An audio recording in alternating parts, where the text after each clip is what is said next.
তবে প্রিয় ভাইয়েরা, ইসলাম মানে কাজী ইব্রাহিমের বক্তৃতা নয়, ইসলাম মানে বাইতুল মোকাররমের খতিবের কোনো বক্তৃতা নয়, ইসলাম মানে কোনো পীরের বক্তৃতা নয়, ইসলাম মানে কোনো বুজুর্গের কথা নয়, ইসলাম মানে কোনো ইমামের মত নয়, ইসলাম মানে কোনো মনীষীর কোনো প্রবাদ নয়।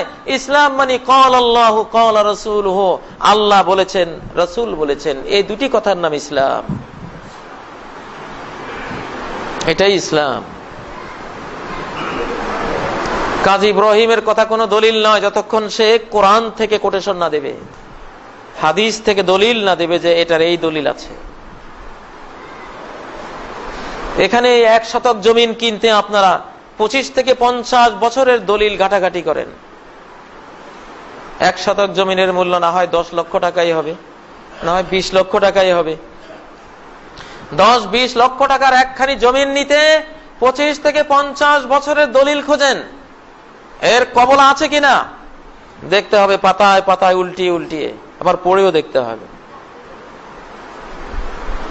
রিরাইটিং আছে কিনা, কলমের খোঁচা 2 বার পড়েছে কিনা, এটা আবার কেন, বিশেষজ্ঞ রিপোর্ট লাগবে, দলিল ঠিক কিনা, সিএস রেকর্ড আছে কিনা। রেকর্ড না থাকলে এই জমি কিনা যাবে না, কারণ এটা তার কিনে প্রমাণ হয়নি। আরএস রেকর্ডও লাগবে, আরএস রেকর্ড ছাড়া জমিন কিনা যাবে না, কারণ এই মালিকের কিনা প্রমাণ হচ্ছে না, আদৌ এই জমিন তার আছে কিনা আমি বিশ্বাস করলাম না। খাজনার পর্চা আছে কিনা, রসিদ আছে কিনা, ডাড্ডা খতিয়ান আছে কিনা, কত দলিল, কত ডকুমেন্টস, কত এভিডেন্স 1 শতক জমিনের জন্য আপনারা খোঁজেন। বাঙালিরা কি চালাক, রিকশাওয়ালা শুদ্ধ এত চালাক, বাইতুল মোকাররমের খতিব কাজী ইব্রাহিম সাহেবেরও এত জ্ঞান নাই, একটা রিকশাওয়ালারও যত জ্ঞান 1 শতক জমি কেনার জন্য গেলে। কি চালাক এই লোকটাই, বেকুব হয়ে যায়, ননসেন্স হয়ে যায়, জ্ঞান শূন্য হয়ে যায় ইসলামের কথা বলতে গেলে। কোনো দলিল খোঁজে না, কোনো প্রমাণ চায় না। হুজুর বলেছেন, বুজুর্গ বলেছেন। মোল্লা জীবনকে একজন বললেন, হুজুর আপনার তো স্ত্রী বিধবা হয়ে গেছে। হুজুর ওখান থেকে কানতে কানতে নিজের বাড়ি পর্যন্ত আসলেন, অফিস থেকে বুক ভাসিয়ে একেবারে মাটি পর্যন্ত ভিজিয়ে ফেললেন। বাড়িতে এসে স্ত্রীকে দেখে বললেন হাউমাউ করে কানতে কানতে, আহা এই অল্প বয়সে কি করে বিধবা হয়ে গেলা, কিভাবে তুমি বিধবা হলা? স্ত্রী বলে, কি পাগল নাকি তুমি, তুমি বেঁচে থাকতে আমি বিধবা হলাম কি করে? তখন মোল্লা জীবন বলেন, ঠিকই তো বলছো, আমি তো একটু চিন্তাও করলাম না যে লোকটা কি বললো, স্বামী বেঁচে থাকতে স্ত্রী বিধবা হয় কি করে? কয় যে এটা তো একজন মুসলমানে বলেছে, আমি মনে করেছিলাম দাড়িওয়ালা টুপিওয়ালা পাগড়িওয়ালা মুসলমান, উনি কি আর মিথ্যা কথা বলবেন, আমি তো দলিল পত্র খুঁজি নেই। এই হলো অবস্থা বাংলাদেশের মুসলমান। হুজুর বলেছে আর যায় কোথায়, পীর সাহেব বলেছে আর যায় কোথায়, এটা যেন কোরআনের বাণী না। দেখতে হবে, দলিল দেখতে হবে। আপনি 1 শতক জমির জন্য এত বছরের দলিল খোঁজেন, আপনি যদি সর্বনিম্ন জান্নাতি হন, সবার পরে জান্নাতি যান, আপনি পাবেন এই পৃথিবীর মতো 10 পৃথিবী, 10টা পৃথিবীর বিশাল সাম্রাজ্য, বিশাল ভূমি আপনি পেয়ে যাবেন দলিল ছাড়া, প্রমাণ ছাড়া। এত বড় সম্পদ, মহা সাম্রাজ্য কিনে নেবেন, দলিল লাগবে না? প্রত্যেকটা মাসালা দলিল লাগবে, প্রমাণ লাগবে। দলিল প্রমাণ ছাড়া কোনটা আমরা নেব না। বাংলাদেশে ইসলাম এসেছে 1300 বছর আগে, কিন্তু দলিল এসেছে, বুখারী এসেছে মাত্র 400 বছর আগে। মুসলিম, তিরমিজি, নাসাই, আবু দাউদ, ইবনে মাজাহ হাদিসের ভান্ডারগুলি এসেছে মাত্র 400 বছর আগে। 1300 বছর থেকে 400 বছর বাদ দিলে আর কত থাকে? 900 বছর। 900 বছর আমরা ইসলাম পালন করেছি কি দিয়ে? মকসুদুল মুমিনিন, রাহে নাজাত, পান্দেনামা, পীর সাহেব বলেছে, মুন্সি সাহেব বলেছে, অমুক ভাইয়ের দরজার মোল্লায় বলেছে, এইভাবে ইসলামকে ফলো করেছি। সর্বপ্রথম শাহ ওলিউল্লাহ রহমতুল্লাহ আলাই উপমহাদেশে এই হাদিসের ভান্ডার নিয়ে আসে। ভান্ডার নিয়ে আসার পরে এখন জরিপ করে দেখি ভুল আর ভুল আর ভুল, যেখানে হাদিস সেখানেই ভুল। কারণ দলিল ছাড়া, দলিল ছাড়া জমিন যখন ভোগ করা শুরু হয়, দেখা যায় আপনার জমিন আমি 4 শতক খেয়ে ফেলছি, আবার উনি আপনার জমিন 3 শতক নিয়ে গেছে। কারো আইল ঠিক নেই, কেউ 10 হাত গিয়েছে, কেউ 3 হাত, কেউ 5 হাত, কেউ 6 হাত, কারো আইল সীমানা ঠিক নেই। তখন কি করতে হয়? জরিপ চালাতে হয়। এই বাংলার বুকে সব বড় বড় আলেম, খতিবে আজম, ইমামে আজম, মুফতি আজম, আল্লামায়ে দাহার, বড় বড় আলেম সবাই আমরা পড়েছি আলিফ বে তে সে। আমিও পড়েছি আলিফ বে তে সে। আমার ওস্তাদ আমাকে বে তে সে পড়িয়েছেন, রে জে হে খে। সবাই লক্ষ লক্ষ আলেম, সবাই। কেউ একদিনও জিজ্ঞাসা করলো না এত বড় ভুল কিভাবে পড়ছি। কোরআন আঙ্গুল দিয়ে দেখিয়ে দিচ্ছে। কোরআনের 14 নম্বর সূরা ইব্রাহিম, আলিফ লাম র। যে হুজুর মক্তবের শিক্ষক, তিনি ফজরের জামাতে পড়ালেন আলিফ লাম র, র পড়ালেন। সেই হুজুরের কায়দায় সবক দিয়ে আমাকে পড়ালেন রে। কিরে বাবা, আপনি কোরআনই তো পড়লেন র, আর এখানে রে বললেন কেন? কোন দিকে যাব? কোরআন ভুল না আমি ভুল? আমি ভুল। কোরআনে যেটা বলেছে আলিফ লাম র, এটা রই হবে, রে হবে না।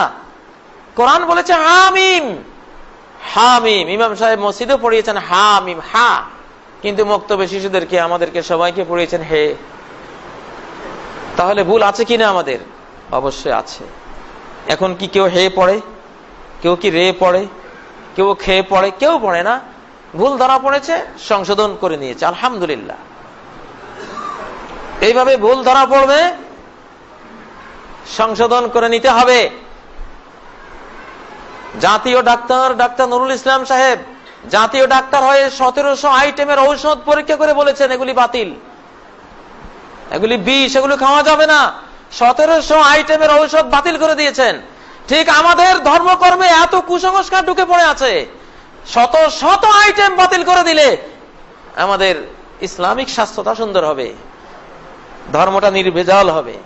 কত মিলাদ ঢুকিয়ে রেখেছি, কত তরিকা ঢুকিয়ে রেখেছি, কত নকশেবন্দি, কত চিস্তি, কত কাদেরি, কত মুজাদ্দেদি, কত হারুনি, কত শিয়া, কত ওয়াহাবি, কত গরম সুন্নি, কত কি আমরা ঢুকিয়ে রেখেছি।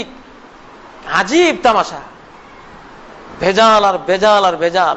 এই জন্য প্রিয় ভাইরা, ইসলামের নবজাগরণ সারা বিশ্বে শুরু হয়েছে। এখন খাঁটি ইসলাম আসবে কোরআন থেকে এবং সহিহ সুন্নাহ থেকে। অনেক কিছু চেঞ্জ হয়ে যাবে। কিছু পরিবর্তন দেখলে মনে করবেন না যে এটা কি করলো, হয়তো এটাই ঠিক ছিল, এটাই ঠিক আছে, কিন্তু আমাদের দেশে প্রচার পায়নি। আজ থেকে 50 বছর আগে গ্যাস নামে একটা পদার্থ আছে, আমরা কেউ জানতাম না। বাংলার জমিনের নিচে হাজার হাজার কোটি ডলারের গ্যাস পড়ে আছে, কোটি কোটি গাড়ি চলবে, স্বপ্নেও কেউ দেখি নেই। কিন্তু জিনিসটা ছিল, আছে। এখন তুলতে পেরেছি, আলহামদুলিল্লাহ, তুলেছি, ব্যবহারও করছি। এখন যদি গ্যাস দেখে কেউ বলে আমার বাপ চাচারা চলে গেছে গ্যাস ছাড়া, কখনো কোনোদিন গ্যাস দিয়ে গাড়ি চালাতে দেখি নেই, কোত্থেকে তুমি এটা নিয়ে আসছো, এটা আমি বিশ্বাস করি না, এটা বাদ দাও। আরে ভাই, গ্যাস ছিল তো, শত শত বছর থেকে এটা ছিল, আমরা আবিষ্কার করতে পারিনি। ইসলামে অনেক জিনিস আছে। নামাজের মধ্যে দেখবেন আজকে মসজিদে অনেকে আমিন জোরে বলেন, এটা খনির মধ্যে ছিল, আমরা টের পাইনি। এখন খনি থেকে আহরণ করে আনা হয়েছে, টাটকা জিনিস। আমল করো। আল্লাহ রাসূল মুহাম্মদ সাল্লাল্লাহু আলাইহি সাল্লাম সম্বন্ধে সহিহ হাদিসে এসেছে, ইজা ফারাগা মিন গায়রিল মাগদুবি আলাইহিম ওয়ালাদ-দাল্লিন ক্বালা আমিন ওয়া রাফা বিহা সাওতা। আল্লাহ রাসূল সাল্লাল্লাহু আলাইহি সাল্লাম নিজে ইমামতি করার সময় যখন ওয়ালাদ-দাল্লিন পর্যন্ত পড়তেন, তখন আমিন বলতেন, ওয়া রাফা বিহা সাওতাহু, তার আওয়াজকে সুউচ্চ করতেন, সবাই শুনতে পেত। এবং পেছনে সবাই আমিন বলতো, যেটা মক্কার বাইতুল্লাহতে, কাবাতে, যে কাবার দিকে ফিরে সবাই নামাজ পড়েন, সেই কাবাতে এই আমিন জোরে আছে কিনা? অবশ্যই আছে। এবং এটাই দলিলে আছে, এটাই 62 সালের রেকর্ডে আছে, সিএস রেকর্ড, আরএস রেকর্ড, ডাড্ডা, কবলা, সব রেকর্ড পত্র এটার পক্ষে। আপনি যদি বলেন যে বাবারে আমার ব্যবসা ছাড়া করে নাই, ওনারা টের পান না, আমি তো টের পাই নাই। আমি কাজী ইব্রাহিমে তো আমার ছাত্র জীবনে জোরে বলতাম না, আমার ওস্তাদরাও জানতো না, আমিও জানতাম না। এখন আমার ব্যবসা ছাড়া গরু গাড়িতে করে হাট বাজার করেছে, সেই জন্য আমি কি বলবো, এখন প্রাইভেট কার, জিপ, এগুলি ভালো না। আমার ব্যবসা ছাড়া কেউ এগুলি ব্যবহার করেন নাই। অতএব যেই গরু গাড়িতে আমার বাবা জীবন কাটিয়ে কবরে চলে গেছেন, আমার পিতামহ যে জীবন কাটিয়েছেন, সেই ঐতিহ্যবাহী ঐতিহাসিক গরুর গাড়ি দিয়েই আমি ঢাকা থেকে সিলেট আসবো, মাহফিলে অংশগ্রহণ করব। এই যদি আমি গরু গাড়িতে চড়ে রওনা দেই, আলহামদুলিল্লাহ মাসখানিক লাগবে আমার সিলেট পৌঁছতে। ব্রেইনটাকে সতেজ রাখতে হবে, যেটা সত্য পাওয়া যাবে, দলিল প্রমাণে পাওয়া যাবে, গ্রহণ করতে হবে, গ্রহণের মানসিকতা থাকতে হবে। এক জায়গায় জমে বসে থাকলে হবে না, তাহলে আপনি পিছিয়ে পড়ে যাবেন। যারা আমিন জোরে বলবেন, তারা এই জোরে বলার একটা সুন্নত জিন্দা করার কারণে প্রতি রাকাতে 10টা নেকি বাড়তি পেয়ে জান্নাতের ফার্স্ট ক্লাসে চলে যাবেন, আর আপনি পেছনের কাতারে পড়ে থাকবেন। আল্লাহ নবী বলেন, মান আহাব্বা সুন্নতি ফাকাদ আহাব্বানি, আমার যে কোনো সুন্নত জানতে পেরে যে সুন্নতটাকে ভালোবাসলো, সে তো আমাকেই ভালোবাসলো। ওমান আহাব্বানি কানা মাই ফিল জান্নাহ, আর যে আমাকে ভালোবাসবে সে জান্নাতে থাকবে আমার সাথে।